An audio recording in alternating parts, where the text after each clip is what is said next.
आपण कायम एका गोष्टीचा विचार करतो, मी एवढा चांगले वागतो, देवाची कायम पूजा अर्चा करतो, तरी माझ्याच नशिबाला कायम दुःख का, टेन्शन का, मलाच कायम कायम अडचणी का येतात.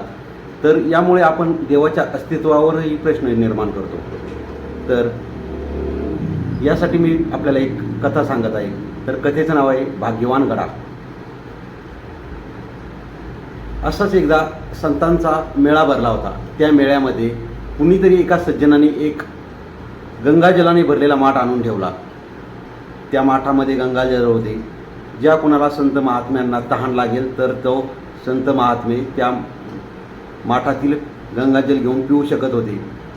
ही परिस्थिती एका सर्वसामान्य माणसाने पाहिली आणि त्याने त्या ठिकाणी विचार केला, हा घडा म्हणजे हा माठ किती भाग्यवान आहे का, ज्यामध्ये गंगाजल भरले गेले आहे आणि त्याचा उपयोग सर्व संत महात्म्यांच्या तहान भागवण्यासाठी होत आहे.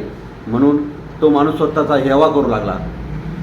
त्यावेळेस त्या माठाने त्या माणसाच्या मनातील भाव ओळखला आणि माठ त्या माणसासंग बोलू लागला. म्हणाला, बंधू, मी ही पूर्वी निरुपयोगी अशी माती होतो. माझा काही उपयोग नव्हतो. मी स्वतःला खूप हीन असे समजत होतो. परंतु एक दिवस एक कुंभारा माझ्याकडे आला. त्याने त्याचे फावडे घेऊन आला आणि मला एका टोकरीमध्ये भरायला चालू केले. त्यावेळेस मला खूप दुःख झाले. त्यानंतर त्याने ती टोकरी एका गोणीमध्ये भरून ती त्याच्या गाढवावर टाकली आणि मला घेऊन तो त्याच्या घरी आला. मग घरी आल्याच्यानंतर मला त्याने पाणी टाकून मळवलं. नंतर तोच चिखलाचा गोळा तयार केला आणि तो गोळा एका चाकावर टाकून गरगर गरगर मला फिरवलं. तर त्यानंतर मला एक आकार दिला. त्यावरही तो कुंभार थांबला नाही. मग त्याने मला पेटत्या भट्टीमध्ये टाकले आणि मला पूर्ण भाजून घेतले. मला भाजून घेतल्याच्यानंतर तो मला बाजारात विकण्यासाठी घेऊन गेला.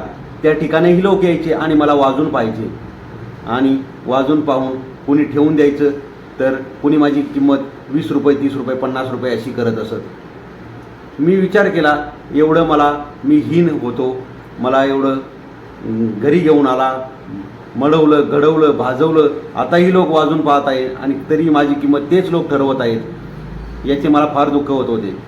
परंतु एक दिवस एक सज्जन गृहस्थ आले आणि त्यांनी यामध्ये गंगाजल भरून मला या सभेमध्ये आणून ठेवले असे.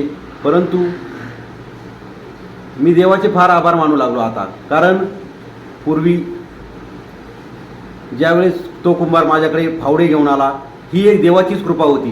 त्यानंतर त्या कुंभाराने मला गाढवावर टाकले, ही देवाचीच कृपा होती.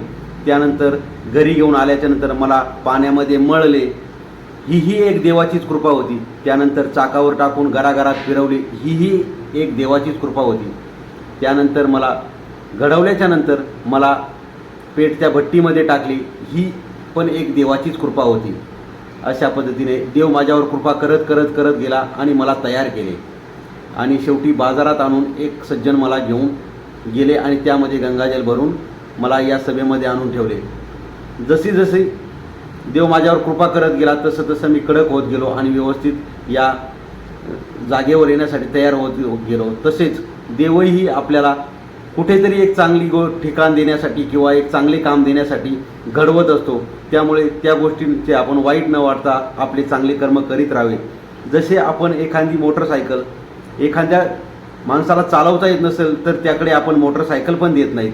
तर देव आपल्याला एखादी मोठी जबाबदारी द्यायची असेल तर आपल्याला डायरेक्ट कशी सोपवेल त्यासाठी देव आपल्याला तयार करत असतो. म्हणून एखादे छोटे दुःख आले तर आपण वाईट वाटून न घेता किंवा त्याचे दुःख न करता आपण कायम देवाचे नामस्मरण करत